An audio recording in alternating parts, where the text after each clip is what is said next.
फ़तेह मक्का तो जितनी भी फतूहात थी सबसे बड़ी फ़तेह मक्का है। सुभान अल्लाह। यानी उससे पहले हम गज़वा बदर देखें, गज़वा ओहद देखें, खैबर देखें, दीगर जितने भी गज़वात थे जिनमें फतूहात मिली हैं, लेकिन इन सब से बढ़कर जो फ़तह थी वो फ़तेह मक्का है, जिसके बारे में रिवायात में फरमाया गया कि फ़तेह मक्का की खुशी सिर्फ ज़मीन पर नहीं थी बल्कि आसमान पर फरिश्ते भी इसकी खुशियाँ मना रहे थे। फ़तेह मक्का की खुशियाँ आसमानों पर भी इसके चर्चे हुए और इसकी खुशियाँ मनाई जा रही। ये मोहतरम नाज़रीन किराम, फ़तेह मक्का जो है ये 8 हिजरी को, 6 हिजरी को रसूलुल्लाह सल्लल्लाहु अलैहि वसल्लम 1400 अफराद के साथ उम्रा करने के लिए आप तशरीफ़ लाए और सहाबा के दिल में एक मोहब्बत थी। एक कितने साल हो गए, यानी 6 साल हो गए हम मक्के नहीं गए, तो मक्का हमारा है, काबा हमारा है और हम उसी तरह मुँह करके नमाज़ पढ़ते हैं। हम बस एहराम भी पहने जाएं, उम्रा करते हैं। तो आप सल्लल्लाहु अलैहि वसल्लम इसी आज़म से 1400 अफराद को लेकर आप आए, लेकिन वो तवील वाक़या हुदैबिया के मकाम पर आपको वहीं आप रुक गए और मुशरिकीन मक्का ने वहाँ से आगे नहीं बढ़ने दिया।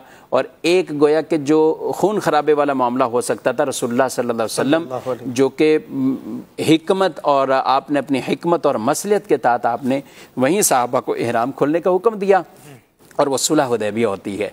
जिस वक्त सहाबा इकराम अलैहिम के अंदाज ये थे, जिनमें से हज़रत उमर रज़ी अल्लाह तआला अन्हु के इहराम पहने हुए और हम इनसे क्या हम डरते हैं, हम क्या कमज़ोर हैं, हमें आप जाने तो दें।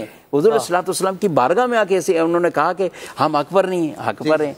कहा कि फिर क्यों नहीं आप थे, तो आपने तो हमें कहा था कि उम्रा करेंगे। तो फरमाया मैंने क्या ये कहा था इस साल उम्रा करेंगे, उम्रा करेंगे लेकिन इस साल का मैंने कहा था। अब ये सिद्दीक़ अकबर रज़ी अल्लाह अन्हु के पास गए, सिद्दीक़ अकबर रज़ी अल्लाह अन्हु ने कुर्बान जाए इनकी उस इल्म पर और इनकी फरासत पर। उस मजलिस में नहीं थे जब हुजूर इस्लाम ने जवाब दिया, लेकिन उस इनके पास जाके गए। हज़रत उमर ने जब कहा तो इन्होंने भी यही कहा कि हुजूर ने ये फरमाया था कि इस साल उम्रा करेंगे। तो हुजूर जो फरमा रहे हैं एहराम उतार दो, उतार दो। एहराम उतारे गए। एक मुआहदा तय होता है 10 साल के लिए कि आपस में कोई किसी तरह का जंगो जदल वाला मामला और कोई ऐसी चीज़ नहीं आएगी। उस मुआहदे के तहत अभी उसको कुछ ही साल, 1.5 साल का अरसा तकरीबन गुजरा था, तो मुशरिकीन मक्का की तरफ से उसकी खिलाफ वर्जी हुई।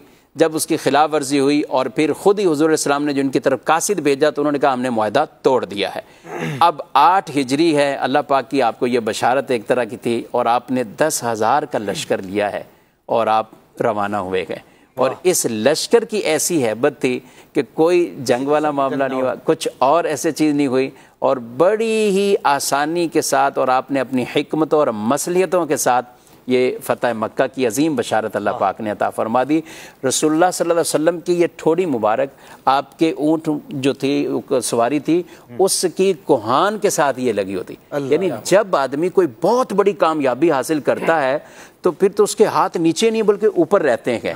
उसकी अपनी जो वजूद है ये भी बड़ा ऊंचा हो जाता है कि मैं बहुत बड़ा बहादुर बन गया हूँ।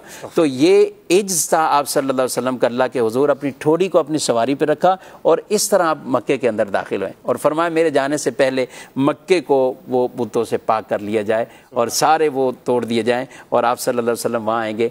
लेकिन कलिमात कितनी खूबसूरत, फरमाया जो अपना दरवाज़ा बंद कर ले उसे भी अमान है, उसे हम कुछ नहीं कहेंगे। जो अपने हथियारों को अपनी उन नियामों के अंदर डाल लें और हथियार नीचे कर लेगा उसके लिए भी हमारी तरफ से अमान है। और ये शफकत करते हुए फरमाया अबू सुफियान के घर में भी जो चला जाएगा हम उसे भी अमान दे देंगे। और यही देखते हुए अबू सुफियान भी मुसलमान हुए और सहाबी रसूल बने।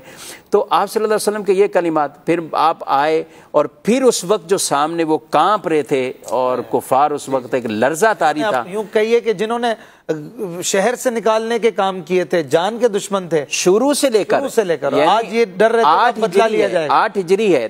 13 साल की मक्की ज़िंदगी की मुशक्क़तें सामने रखें और फिर 8 साल की 8 हिजरी तक के ये मुशक्क़तें और ये सारे मामला सामने रखें और उसके बावजूद वो हुज़ूर सल्लल्लाहु अलैहि वसल्लम के सामने गोया के कांप रहे हैं कि अब होना हमारे क्या है, उन पर एक लर्जा तारी है। लेकिन करीम आका सल्लल्लाहु अलैहि वसल्लम ने फरमाया तुम मुझसे क्या उम्मीद रखते हो? तो कहा अखुन करीमुन, आप तो बड़े कर्म करने वाले भाई हैं और कर्म करने वाले भाई के ही आप बेटे हैं, हम तो आपसे कर्म मांगते हैं। फरमाया ला तसरीब अलैकुमुल यौम, जो मेरे भाई यूसुफ अलैहिस्सलाम ने अपने भाइयों को कहा था आज यही खुशखबरी मैं तुम्हें अता फरमा।